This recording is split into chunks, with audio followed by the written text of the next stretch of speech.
예, 오늘은 동등처벌법에 대해서 좀 공부하겠습니다.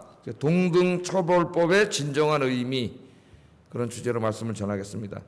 동등처벌법은 자기가 죄에 진 만큼, 또 남에게 손해를 끼친 만큼 그만큼 죄값을 치러야 되고 거기에 준하는 손해배상을 해야 된다, 그런 거죠. 동등하게 처벌한다, 그 말이에요. 그래서 이제 오늘 본문에 보면 눈은 눈으로, 이는 이로, 그 유명한 말씀이죠.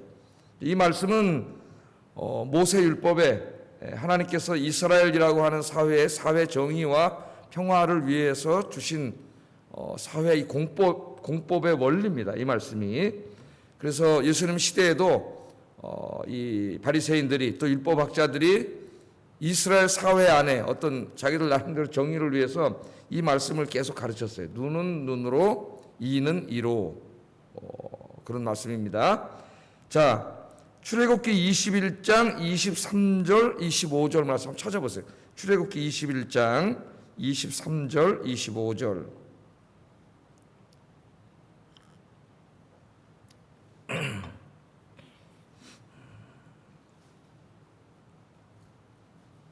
출애굽기 21장 23절 25절에 보면은 이 동등처벌법에 대해서 상당히 자세하게 가르치고 있습니다. 한번 읽어볼까요? 그러나 다른 해가 있으면 갑되 생명은 생명으로, 눈은 눈으로, 이는 이로, 손은 손으로, 발은 발로, 된 것은 된 것으로, 상하게 한 것은 상함으로, 때린 것은 때림으로 갚을지니라. 굉장히 상당히 자세히 나오죠. 어떤 사람이 또 다른 사람에게 어떤 신체상 혹은 재산상의 손해를 끼쳤을 때에는 그 손해를 끼친 것 그대로 이 사람에게 벌을 주고 또 그대로 갚아주도록 하는 이런 법입니다. 그게 이제 바리새인들은 요약해서 눈은 눈으로, 이는 이로 이렇게 가르쳤어요. 이 말씀은 신명기 19장 21절에도 또 똑같이 말씀을 합니다. 내 눈이 긍휼히 여기지 말라. 긍휼히 여기지 말라 그랬어요. 원래 하나님 긍휼히 여기라 그랬는데, 생명에는 생명으로, 눈에는 눈으로, 이에는 이로, 손에는 손으로, 발에는 발로니라. 이게 똑같은 말씀을 가르쳤습니다. 자, 바리새인들은 이 모세 율법을 그대로 가르쳤어요. 근데 오늘 예수님께서는 바리새인들의 가르침, 눈은 눈으로, 이는 이로, 이 말씀을 하시면서 그러나 나는 너희에게 말한다, 이렇게 말씀을 하시면서 이 말씀을 또 완전히 뒤집는 말씀을 하십니다. 눈은 눈으로, 이는 이로, 그렇게 너희가 배웠으나, 그런 말이죠. 저들이 그렇게 가르치나 나는 너희에게 이르노니, 이 율법을 주신 예수님이 이는 이는, 눈은 눈으로 예수님 주신 거죠. 이 말씀. 나는 너희에게 말하는데 뭐라고 말씀하셨어요? 악을 악으로 갚지 말고 오른뺨을 때리면 왼뺨도 돌려대라. 그렇게 예수님 말씀하시면서 그 다음에 이제 몇 가지 예를 들어서 말씀을 하셨어요. 속옷을 달라 하는 자에게 겉옷까지 주고, 오리를 가자 하는 자에게 심리까지 가고, 꾸고자 하는 자에게 거절하지 말고, 이런 말씀을 하셨습니다. 자, 그래서 오늘 이 말씀을 우리가 이해하기 위해서는 하나님이 이 동등처벌법을 주신 그 원래 의미가 뭔가를 우리가 한번 좀 그 문맥 속에서 살펴봐야 되겠죠. 자, 이 눈에는 눈, 이에는 이라고 하는 이 하나님의 이 동등처벌법의 이 원리는, 첫째, 이것은 공적인 사회법의 원리로 주신 겁니다. 공적인 사회법. 개인의 어떤 예수 믿는 사람이 제자도가 아니라 공적인 사회법, 공법을 시행하는데 하나님 주신 원리예요, 이 말씀이. 그래서 이 말씀에 보면은 첫째는 만민이 법 앞에 평등해야 된다는 원리가 있습니다. 만민이 법 앞에 평등해야 된다. 그 사람 귀족이든 평민이든 높은 사람이든 노예든 간에 모든 사람은 법 앞에 평등해야 된다는 거예요. 이 모세 율법이 주어질 당시, 그 주어질 당시에 그 시대에 굉장히 유명한 법전이 있죠. 우리 학교에서 배웠는데 함무라비 법전이라고 하는 게 있습니다. 그 고대 사회에서 만든 법전으로서는 상당히 발달된 개념의 법전이에요. 굉장히 훌륭한 법전으로 역사학자들이 평가를 하고 있는데, 이 함무라비 법전을 보면은 여기에도 비슷한 법이 있어요. 동등처벌법이. 그래서 비교해서 연구하기도 하는데, 근데 이 법은 자세히 읽어보면 성경하고는 상당히 다릅니다. 어떤 면이 다르냐면은 이 함무라비 법전은 동등하지가 않아요. 법 앞에 만민이 평등하지가 않아요. 거기도 똑같이 눈은 눈으로 이는 이로 이 말씀이 있습니다. 갚으라는 말씀이 있는데, 그러나 이것이 귀족과 귀족 간에는 해당이 되는데 귀족과 평민 간에는 해당되지 않아요. 이제 이런 법전이 있어요. 읽으면 196조에 만일 귀족이 다른 귀족의 눈을 실명시켰어요. 똑같은 귀족이에요. 근데 내가 저 사람 눈을 실명시켰어. 뭐 싸웠든지 어쨌든지 눈을 실명시키면 그의 눈을 똑같이 실명시키라는 거예요. 이게 눈은 눈, 이에는 이죠. 동등처벌법. 또 어떤 귀족이 다른 귀족의 뼈를 부러뜨렸어요. 싸우다 확 꺾다가 부러뜨렸는지. 그러면 동일하게 그 사람의 뼈도 부러뜨리라. 여기까지는 차이가 없는데 그 다음이 문제예요. 198조에 가면은 뭐라 그랬냐면은 만일 귀족이 평민의 눈을 평민이 상대가 실명시키거나 평민의 뼈를 부러뜨리면 이때는 눈에는 눈, 귀에는 귀가 아닙니다. 뭐라 그러냐면 돈으로 배상해 주면 된다 그랬어요. 그러니까 이것은 평등법이 아니죠. 상당히 신분에 따라서 법을 처벌하는데 법 앞에 만민이 평등하지 않습니다. 그 훌륭하다던 함미라비 법전도. 그러나 오늘 하나님이 주신 이 모세 율법에 있는 동등처벌법은 신분의 차이가 없어요. 저 사람이 귀족이고 이건 종이라 할지라도 눈은 눈, 이는 이라고 하는 이 공정한 법이 적용돼야 됩니다. 그래서 벌써 이 시대에 우리 하나님께서는 법 앞에 만인이 평등하다고 하는 이 법의 원리를 주셨어요. 21세기에 이렇게 발달한 시대에 우리가 살고 있는데, 민주주의가 발달한 시대에 살고 있는데도 우리는 여전히 법 앞에 만인이 평등하다는 것을 느끼지 못하고 있습니다. 우리가 너무나 알죠. 그래서 뭐 유전, 무죄, 무전, 유죄 이런 말이 지금 우리 사회에 만연해 있습니다. 부끄러운 사회죠. 자, 그래서 우리는 이 하나님의 말씀을 늘 깊이 새기면서 법은 만민에게 평등하게 적용돼야지 된다. 권력을 가진 자나 힘을 가진 자나 지금 이 정권에서 권력을 가진 자나 누구나 잘못하면 그가 잘못한 만큼 법 앞에 만민은 평등해야 되는데 힘 있고 권력 있는 자들은 경찰에서 봐줘. 해보니까 높은 사람이야. 나 안 본 걸로 할게요. 지금 이러고 있어요. 우리 사회가 지금. 근데 뭐 이 경찰한테 수사 종결권을 줘야 된다고? 말도 안 되는 소리죠. 그럼 이 권력에 대한 수사는 끝난 겁니다. 물 건너가는 거예요. 타락한 사회가 되는 거예요. 법 앞에 만인이 평등해야 된다. 하나님 중요한 이 공법의 원리입니다. 두 번째, 이 법의 원리는 법적인 처벌은 지은 죄와 상응해야 된다는 거예요. 상응해야 된다. 과도하게 형벌해서도 안 되지만 가볍게 형벌해서도 안 된다는 겁니다. 눈은 눈, 이는 이니까 그 사람이 죄 지은 거기에 상응하는 형벌을 가야 되는 거죠. 가난하고 힘없는 사람들이 죄에 비해서 과도하게 처벌을 받을 수도 있고 힘있고 권세 있는 자들은 죄에 비해서 가벼운 처벌을 받을 수 있습니다. 지금도 이런 일들이 비일비재하게 벌어지는데요. 인간 사회에서 흔한 일입니다. 부끄러운 일이죠. 하나님은 그렇게 하지 못하도록 하셨어요. 눈은 눈, 이는 이는 개인적으로 보복하라는 말씀이 아니에요. 사람들이 자꾸 그렇게 사용을 합니다. 그 말이 아니고 하나님의 이 공법을 이 땅에 법을 만들 때 그 공법을 시행해야 되는데 범죄에 상응하는 처벌을 해야 된다는 겁니다. 그러니까 이게 뭐 경찰이나 검찰이나 판사나 이 법을 집행하고 사회 정의를 해야 되는 이 자리에 있는 사람들이 명심하고 또 명심하고 명심해야 돼요. 하나님을 믿지 않는 사람들은 이 성경을 알겠어요. 그러니까 누가 이걸 이렇게 철저하게 지켜야 돼요? 우리 사회에 이 정의를 시행해야 되는 자리에 있는 그리스도인들이 이 말씀을 묵상하고 또 묵상해서 법 앞에 만인이 평등하다고 하는 것, 그가 아무리 권력자라 할지라도 법을 어기면 처벌을 받아야죠. 수사를 해야지. 공정하게 처벌을 해야죠. 그리고 지은 죄만큼 판사가 정의롭게 형량을 때려서 처벌을 해야 됩니다. 이것이 눈은 눈, 이는 이라고 하는 이 법을 주신 하나님의 중요한 공법의 원리다. 이걸 우리 특별히 그리스도인들이 명심하고 또 명심해야 돼.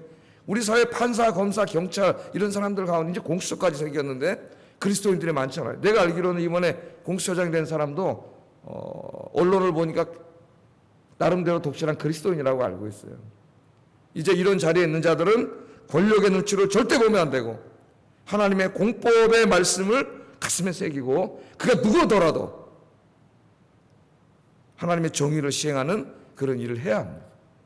우리 자녀들에게도 그렇게 가르쳐야 되고 특별히 우리 그리스도인들이 우리의 삶 속에서도 이것을 실천하는 것이 굉장히 중요하다는 거예요. 자, 두 번째 우리가 생각해야 되겠습니다. 눈에는 눈, 이에는 이. 이 말씀은 피해자 중심의 말씀이 아니라 가해자 중심의 말씀이에요. 가해자. 그러니까 눈에는 눈, 이에는 이는 내가 만약에 어떤 사람에게 실수로 그랬든 고의로 그랬든 신체상 재산상의 피해를 끼쳤어요. 손해를 줬습니다. 어떻게 보면 이게 손해배상법이에요. 그러면 내가 하나님을 믿는 사람으로서 어떻게 해야 돼요? 양심의 가책을 느끼고 내가 다른 사람에게 신체상 혹은 재산상의 손해를 끼친 만큼 최대한 그만큼 보상을 해줘야 됩니다. 나중에 속건죄 같은 경우는 심리적인 피해까지도 보상해 주게 돼 있어요. 그러니까 이 말씀은 피해자들에게 주신 말씀이 아니라 내가 피해를 봤어요. 신체상 재산상에. 그러니까 눈은 눈, 이는 이니까 내가 악착같이 받아내야 되겠다. 내가 손해본 만큼. 그러라고 주신 말씀이 아닙니다. 가해자가 들으라고 주신 말씀. 내가 누군가에게 그런 손해를 끼쳤을 때는 양심적으로 다 배상을 해주라고 하는 그런 개념으로 주신 말씀이에요. 이 말씀이. 그런데 예수님 시대에 오면은요, 이 말씀이 거꾸로 됩니다. 이 말씀에 관심을 보인 사람들이 가해자가 아니라 피해자예요. 손해를 끼친 사람이 아니라 손해를 본 사람들이에요. 가해자는 관심을 안 가져요. 왜? 다 갚아줘야 되니까.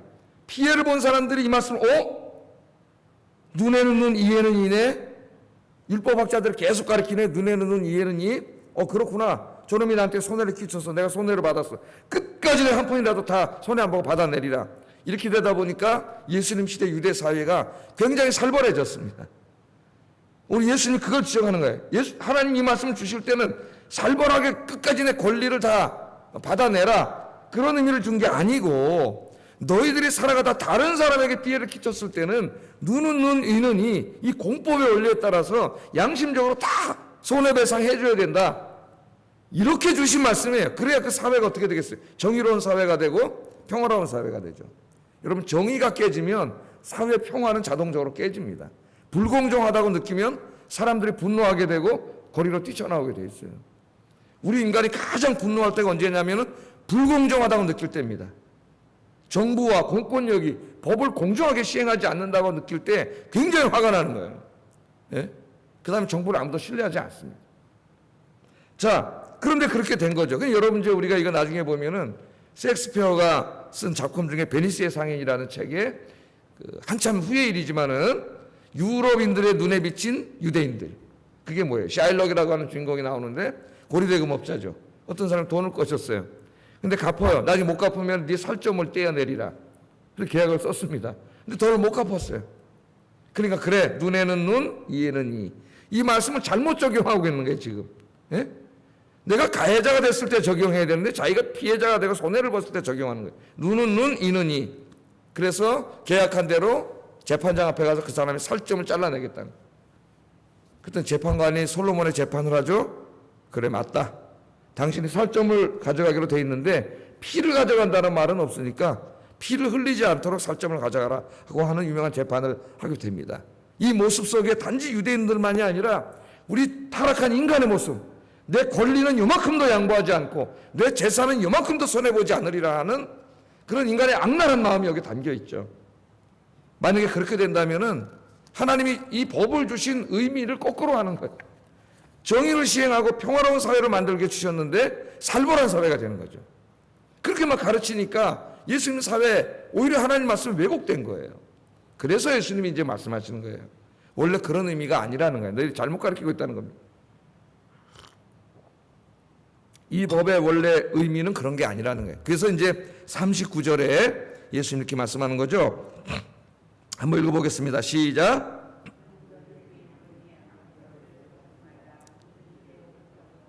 예. 예수님 그렇게 말씀하는 거예요. 눈은 눈으로, 이는 이로 갚으라 하였다는 것을 너희가 들었지만 나는 너희에게 이르노니 악한 자를 대적하지 말라. 누구든지 오른뺨을 치거든 왼편도 돌려대라. 이 말씀은 문자적으로 해석하면 안 되겠죠? 누가 내려서 오른뺨을 딱 때렸어요. 그랬더니 팍! 그렇죠? 그러면 그건 무슨 어떻게 되는 거예요? 한판 해보자는 거지. 그게 무슨 용서하는 게 아니잖아요. 깜짝 놀라가지고 더 무서워할 거예요 아마. 그 문자적인 의미가 아닙니다. 오른뺨을 내가 누가 딱 때리니까 이쪽 뺨도 때리세요. 그런 의미는 아니에요. 이 말이 지금 이 동등처벌법을 잘못 적용하고 잘못 가르치는 것에 대한 교정 가르침입니다. 이 말씀이. 자, 먼저 또 이 말씀을 오해하는 사람도 있어요. 이 말씀을 이것도 바로 잡아야 됩니다. 이 말씀을 해석하고 적용할 때 신중해야 되는데, 이 말씀은 사회 제도나 법률을 만드는 데 있어서 원리로 주신 말씀이 아니라는 거예요. 우리 사회 공법을 만들 때는 눈에는 눈, 이에는 이입니다. 동등처벌법, 사회 정의를 실현해야 돼요. 예? 그 법을 만드는 데 주신 말씀이 아니에요. 이건 개인의 제자도의 말씀으로 주신 것이지요. 사회제도의 법률을 만들 때는 눈에는 눈, 이에는 이의 공법의 법칙이 적용돼야 됩니다. 그래서 각 나라마다 무슨 죄를 범하면 형량이 얼마, 무슨 죄를 범하면 형량이 얼마에서 얼마, 이게 다 정해져 있죠. 그래서 상황과 모든 걸 판단해가지고 이제 거기에 준하는 형량을 때리는 거예요. 그래야 사회 정의가 이루어집니다. 모든 범죄는, 또 모든 손해를 끼친 사람은 거기에 상응하는 벌을 받아야 하고 그만큼 손해배상을 해줘야 돼요. 그게 공법의 원리고 하나님의 원리입니다. 그래서 신명기 19장 19절 20절 한번 찾아보세요. 신명기 19장 19절 20절.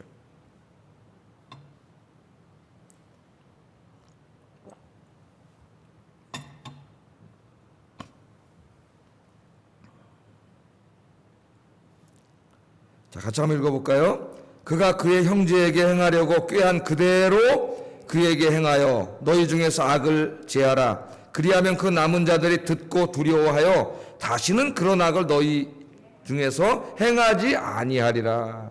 자, 이 법을 왜 주셨습니까? 두 가지 원리가 나와요. 하나는 범죄를 행한 사람이 죄에 상응하는 벌을 받게 하려고 주신 것이고, 두 번째는 이 법이 공정하게 집행되는 것을 보고 다른 사람들이 공법의 시행을 보고 두려워하여 나 저런 죄 지으면 안 됐겠네? 이렇게 깨닫게 하기 위해서 주셨다는 거예요. 우리 하나님이 이 법을. 예를 들어서 우리나라 요새 지금 현대 국가에서 사형제도를 자꾸 이제 없애는 쪽으로 가고 있죠. 그래서 국제 사면위원회, 앰네스티 인터내셔널 이런 데서는 문명 국가에서 사형을 집행하지 못하도록 하고 있습니다. 그래서 우리나라도 지금 상당히 오랜 기간 동안 사형수들은 있는데 사형을 집행하지 않아서 실질적으로 사형이 폐지된 나라와 마찬가지가 됐어요. 우리나라가. 그래서 이 중형제도 이제 지금 제가 그걸 말씀드리지 않겠습니다만은 사형제도가 있을 때는 살인을 하는 행위, 자기도 죽을 수 있기 때문에 두려워서 이제 이 범죄 억제 효과가 있다는 거죠. 범죄 억제 효과입니다. 하나님 그것을 분명히 말씀을 하셨어요. 이 죄를 너무나 관대하게 다 처벌해 버리면은 범죄 억제 효과가 사라질 수가 있어요. 두려워하지 않아요, 죄 짓는 것을. 예? 특별히 우리 이제 이렇게 이 법적인 연령이 안 된 아이들은 아무리 잘못을 하고 지하철에서 할머니 목을 조르고 애들이 그래도 나이가 만 14세한테 처벌을 안 한다는 이런 식으로 해버리면은 청소년이라고 봐주고, 이 아이들이 지금 어른보다 더 잔인한 범죄를 짓고 있는데 이게 범죄 억제 효과가 없는 거죠. 문제가 되고 사회 문제가 되고 있습니다. 지금 우리나라 법에서. 그래서 하나님이 공법을 시행해야 되는 것은 죄를 지은 자는 법에 상응하는 처벌을 받아야 되고, 그 다음에 두 번째는 뭐예요? 그걸 보고 사람들이 엄격한 공법 시행을 보고 두려워한다는 거예요. 죄 지면 안 됐겠구나. 그러니까 이것은 하나님이 법을 만들 때 주신 법입니다. 이 말씀이. 그러니까 이 공법의 원리는 교회 안에도 똑같이 적용돼요. 간혹 교회 안에서 제자도와 공법의 원리를 혼동하는 어린애 같은 사람이 있어요. 그러니까 제가 이제 목사죠. 예수님은 사랑을 가르쳤습니다. 너에게 잘못한 사람을 용서하고, 이제 내일부터 공부할 거예요. 또 원수를 사랑하고. 이 말씀하고 공법을 시행하는 이거를 구분을 하지 못해.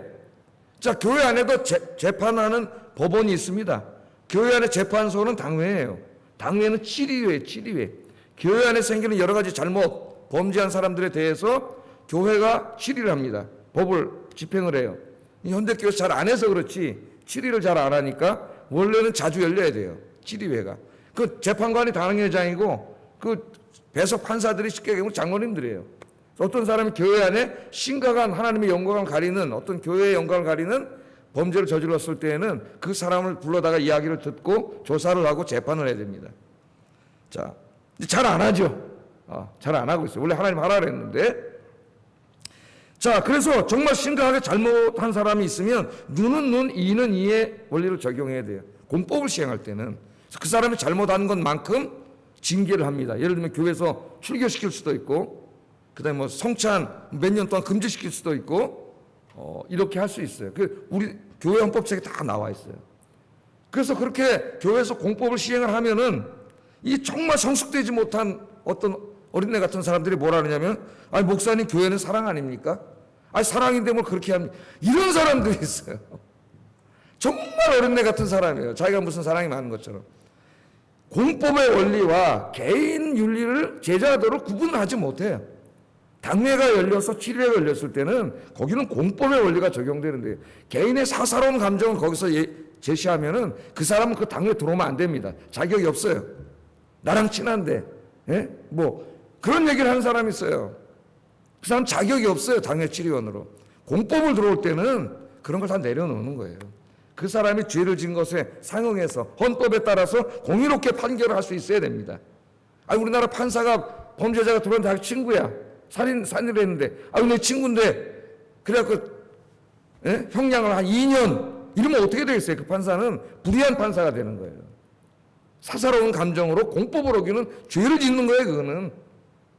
근데 어떤 어린애 같은 사람, 교회는 사람 아닙니까? 이런 사람이, 정말 너무나 답답하고 한심한 사람이에요. 이거 어린애만도 못한 사람이에요. 성경을 배우지 않다 보니 그렇게 모르는 거예요. 그래서 여러분, 그 사랑을 가르쳤던 사도 바울이 고린도 교회 직분자들을 책망을 하는 거죠. 너희 중에 이런 죄를 지은 자가 있는데, 이런 음행을 범한 자가 있는데 교회에서 왜 치리하지 않느냐. 그러면서 어떻게 하라래요? 교회에서 내쫓으라 합니다. 출교. 그 예수님의 사랑을 가르치고 실천하던 사도 바울이 그 음행을 저지른 자를 교회 공동체에서 출교시키라래요. 고린도전서 5장을 읽어보세요. 그게 바로 공법의 원리라는 겁니다. 공법의 원리. 자, 그러니까 여기 지금 오른뺨을 때리면 왼뺨을 돌려주라는 말씀은 공법의 원리로 주신 말씀이 아니고 이것은 개인적인 제자도로 주신 말씀이에요. 자, 여기 이제 오른뺨을 치면 왼뺨을 쳐라, 이 말씀은 그리스도인들 자신이 다른 사람에게 손해를 끼쳤을 때, 내가 손해를 끼쳤어요. 예를 들어서. 근데 갚아줘야 되잖아요. 눈에는 눈, 이에는 이로. 그게 원래 하나님 가르침인데, 이 사람은 거꾸로 적용한 거예요, 이 말씀을. 야, 예수님은 그렇게 말씀 안 했어. 당신이 교회 장로면서 말이지 뭘 그걸 악착같이 받으려고 그러냐. 또 이런 식으로 얘기를 해. 예수님이 오른뺨을 때리면 왼뺨을 대라 그랬는데, 뭘 당신이 그러시오. 그러고 누가 이 말씀을 적용하려고 해, 자꾸. 남에게 손해를 끼친 사람, 잘못한 사람, 가해자가 자꾸 이 말씀을 적용을 하려고 해요. 우리 그런 말 많이 듣잖아요, 사회에서도. 이제 아줌마 교회 권사나 되면서 뭘 끝까지 그 돈 몇십만 원 꿔주고 끝까지 나한테 받으려고 그래?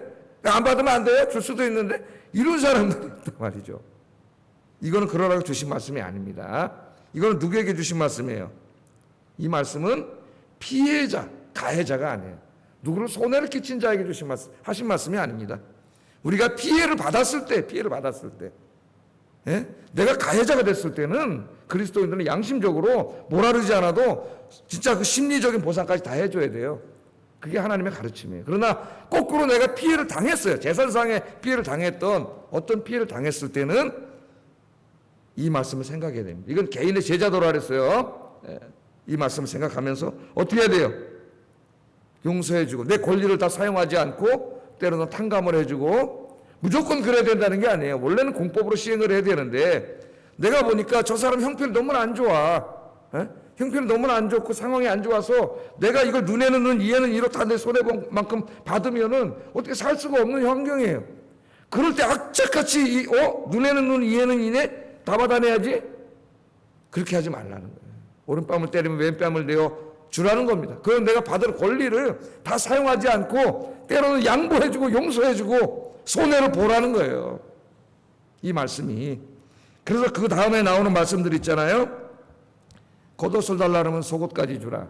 이런 나머지 말씀, 오리가 자르면 심리까지 가라. 이런 말씀은 그 예를 든 겁니다. 오른뺨을 때리면 왼뺨을 내어주는 예를, 그 시대로 예를 든 거예요. 다 자세히 설명하지는 않겠습니다. 예를 들면은 아무리 내가 저 사람에게 돈을 받을 게 있어도 겉옷까지는 뺏어가지 말라 그랬어요, 율법에. 왜? 겉옷은 하나인데 이거 뺏어가면 어떻게 해요? 못 살아요, 못 살아. 그러니까 이 예수님 시대에 이 야비한 사람들이 속옷은 매기가 없네? 그래서 속옷을 달라 그랬다는 거예요, 속옷을. 이게 그 배경 속에 나온 말이에요. 이 말은 진짜 속옷까지 벗어주라는 말이 아니죠. 그럼 기독교는 빨개 벗고 다녀야 된다는 말이니까 문자가 아니에요. 그만큼 너무 내 건 내가 다 갖고 내 권리는 내가 다 찾아야 되고 내 손해는 조금 더 난 손해 안 보고 다른 사람과 관계에서 그러지 말고 그 사람의 형편과 모든 걸 고려해서 때로는 양보하고 권리도 양보하고 돈도 좀 손해보고 좀 그렇게 살아야 된다 그 말. 그렇게 살아야 된다. 제가 그래서 마지막으로 실제로 있었던 얘기를 말씀을 마치겠습니다. 신학적으로 설명하면 이제 새벽에 힘드니까 작년에 있었던 일인 것 같아요. 내가 인터넷에서 읽어가지고 기사인데요. 어떤 이제 할머니가 페이지를 이렇게 많이 실어가지고 니어카에다가 이렇게 가시잖아요. 저는 깜짝 놀랄 때가 있는데 도로를 거꾸로 역주행하실 때가 있는데 밤에 잘 안 보여요. 막 이러고 오시는데. 근데 조금 비탈길에서 그 니어카를 가지고 힘에 붙이잖아요. 할머니가. 손주랑 어떻게 이걸 갖고 내려오다가 옆에 주차한 BMW를 빡 해버렸어. 뭐를요? BMW. 그래 이제 주인이 나와가지고 얘기를 하는데 이건 뭐 몇백만 원 물어줘야 됩니다. 이거 얼마를 물어줘야 될지 몰라요. 예? 그런데 이 기사에 실린 게 뭐냐면 이 주인이 보니까 폐지 끈 할머니 손자하고. 근데 그 주인이 예수 믿는지 안 믿는지 모르지만 너무나 훌륭한 사람. 오늘 이 말씀대로 사는 사람이에요. 예? 눈에는 눈, 이에는 이 공법의 원리로 받을 권리가 있습니다. 공법의 원리는 받아야죠. 근데 이 사람이 그 할머니를 보고 뭐라고 말했는지 아십니까? 할머님, 괜찮습니다. 막 당황하고 있으니까 괜찮습니다. 아이까 자 고치면 되죠. 할머니 잘못이 아니에요. 제가 이 길거리에 차를 이렇게 주차한 제가 잘못입니다. 그러니까 걱정하지 마세요. 제가 고칠게요. 그렇게 할머니를 보내드렸다는 거예요. 원래 공법으로 하면 물어줘야 되는 거죠. 에?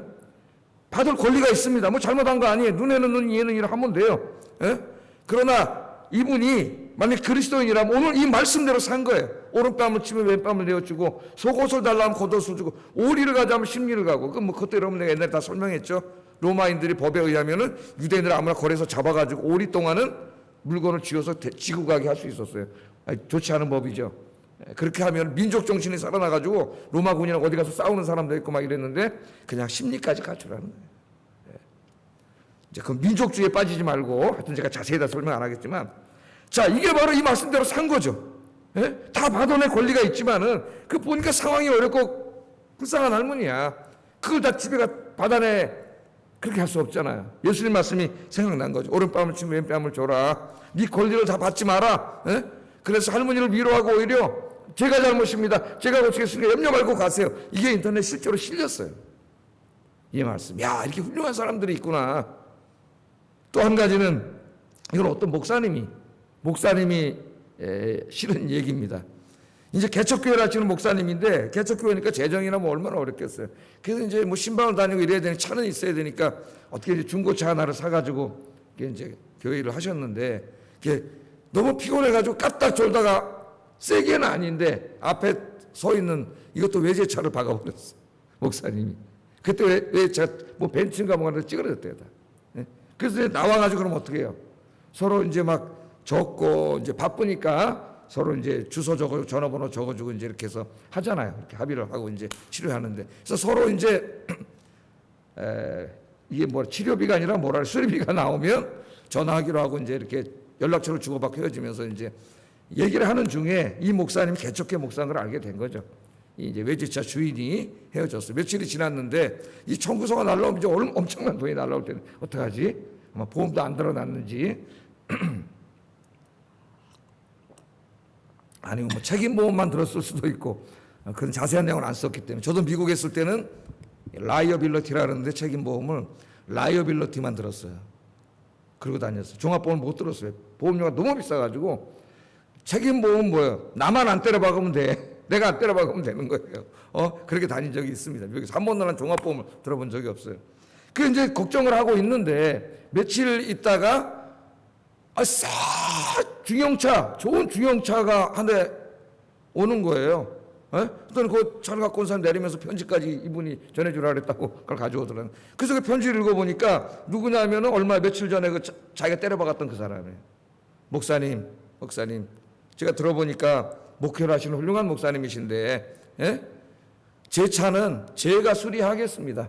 염려하지 마시고 하나님 일을 하시는데 차가 너무 낡은 것 같아서 제가 이 차를 선물로 드리겠습니다.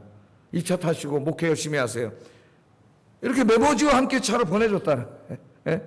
이 목사님이 너무 감사해서 이걸 치른 거예요. 그걸 다 받아낼 수 있지만은 그분이 목회자인 거, 개척교 목사님인 걸 알고 그리스도인이겠죠, 틀림없이. 그런 낡은 차를 타고 다니는 걸 너무나 안타까워서 자기 차는 자기가 그냥 수리하고 새 차를, 좋은 차를 사서 보내주면서 그 차를 타라 그랬다는 거예요. 얼마나 훌륭한 분이에요. 어떤 사람은 교회에서 목회자에 뭐 조금만 해줬다고 그거 왜 해주냐 그런 사람도 있는데, 얼마나 훌륭한 분입니까? 제가 오늘 이 말씀을 실질적인 두 개의 예를 들어서 오른뺨을 때리면 왼뺨을 돌려대라고 하는 말씀이 의미가 뭐냐를 오늘 제가 여러분에게 말씀드렸습니다. 눈에는 눈, 이에는 이는 공법의 원리이고, 오른뺨을 치면 왼뺨을 주라는 말은 제자도의 원리다. 제자도. 적용하고 기도하겠습니다. 자, 살다 보면 내가 가해자가 될 때도 있고 피해자가 될 때도 있어요. 내가 가해자가 됐습니다. 누군가에게 손해를 끼쳤어요. 양심적으로 그 심적인 고통까지 여러분 눈에는 눈, 이에는 이로 다 갚아줘야 됩니다. 그러기 위해서 눈물로 기도하고 갚아주는 게 진짜 그리스도인이에요. 그렇게 기도하세요. 두 번째, 그러나 거꾸로 내가 피해자가 될 수 있습니다. 손해를 본 사람이 될 수 있어요. 그때는 악착같이 내 권리를 다 찾고 악착같이 받아내겠다고 하기보다는 그 사람의 형편과 상황을 다 점검하면서 때로는 양보하고 용서하고 단감해 줄 줄 아는, 진짜 오른뺨을 때리면 왼뺨을 내줄 줄 아는 그리스도인이 되게 하소서. 우리 이게 진짜 그리스도인이에요. 같이 기도하겠습니다. 사랑과 은혜가 충만하신 아버지 하나님,